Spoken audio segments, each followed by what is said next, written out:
Dennis Miller is just out with a brand new comedy special called Fake News, Real Jokes. Here's a quick clip. All right, here's a joke that never works. I've also written a screenplay about a nomadic tribe that has real trouble with goodbyes.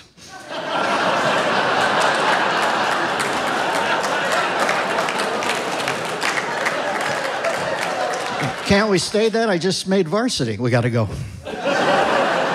But I'm friends with Omar Jr. Got to go. All right, please welcome. Hi, Dennis Miller. Good afternoon, Scott. And is it Kara, the young lady? Yes, it is. Thank you. Dennis, good afternoon. Thanks for having me. Do you laugh when you watch yourself? I mean, seriously, it's very funny. You know, when I watch myself, I see what is now a 34-inch waistline, quite frankly. I used to... I know you're a young man, still in your fit of life, but at some point you begin to move from watching your lips move and hearing what you say down to the fact that you're starting to look like you can't fit in the Batman outfit anymore. So that's what I notice now. That is very true. All right, can we just go back because, you know, obviously you've been entertaining us now for a long time and gotten very good at it, but what was that life-changing meeting like with Lorne Michaels? You know, I was on Letterman, and they had announced the cast already. I wasn't in it, but I was doing Letterman. It was my second time. Somebody came up to me and said, Lorne Michaels wants to see you on 17 after the show. I thought, well, this could be good. I went up. I sat outside Lorne's office for an hour. They said, Lorne's available now. They opened a door. He's sitting down at the end of this long office with half glasses on, reading something, and he's got one of those green desk lights on. I remember it like it's a Polaroid. Over his shoulder, he has this window, and the Empire State Building's lit up in 3 colors over his shoulder. He looks up and he goes, hi, Dennis Miller. Would you like to be my Weekend Update anchor? Oh. I said, I'd like that very much, sir. And he said, call me Lorne. I said, I'd like that very much, Lorne. He said, I'll see you at 10 this morning, or 10 tomorrow morning. I walked out. I walked for a few steps, then I started floating. And I like that cartoon dog when he got the biscuit. All of a sudden, I thought, I think my life just changed. So it was pretty amazing. What was it like doing that would be my ultimate dream job, is to do headline news on SNL. What was it like? Was it just the most amazing thing ever? Well, listen.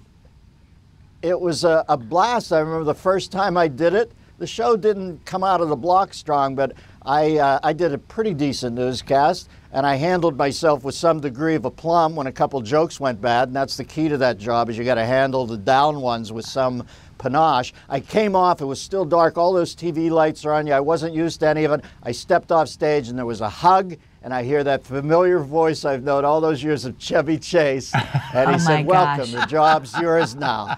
And I said, is this Chevy Chase? He said, yeah. I thought, oh my God, I'm in somebody else's, I'm in my own dream. So it's quite a rush. That is fantastic. So you have this new show, Fake News, Real Jokes. We know you get pretty witty with the political and the elections that just happened. Tell us about how we're going to enjoy this, because I understand we can kind of just stream it. We can just have you wherever we are. Yes. That's the amazing thing is when I started out, there was 3 channels on TV, and now there's literally hundreds of these platforms. You can get this one at Amazon and iTunes. The special, I tried to make it 2/3 just funny, because the country's so polarized right now. If you try to make it all politics, you're just going to lose half the people out of the blocks. The last third is about Trump and the Democrats and the fighting going back and forth.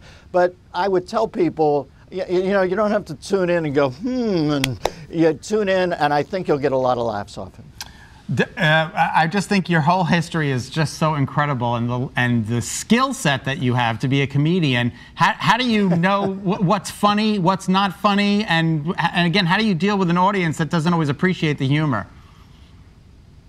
You know, I think for better or for worse, you have to lean into exactly what you think is funny. I remember years ago being a young comedian in a nightclub, and somebody did a horrible joke. I won't go into the details of it, but it was about Ethiopia and the famine, and the crowd laughed. And I remember sitting backstage thinking, I can't believe they laughed at that. That's the worst most heartbreaking joke I've ever heard. And I did have a light bulb go off. And at that point, it was a regular light bulb, not these curlicue light bulbs where if you drop it, you have to break out the Hurt Locker suit to sweep it up. But I did remember thinking, well, I better bet on my sense of humor because I don't know that the collective is the one that can dictate to you. So I've done that to this point, and it's kept me exactly on the mean point as far as a career goes, you know. Thank you, Dennis. Thank you, Dennis. We We're so running out of time, appreciate but we it. can't Thanks, wait to guys. listen. Thank you.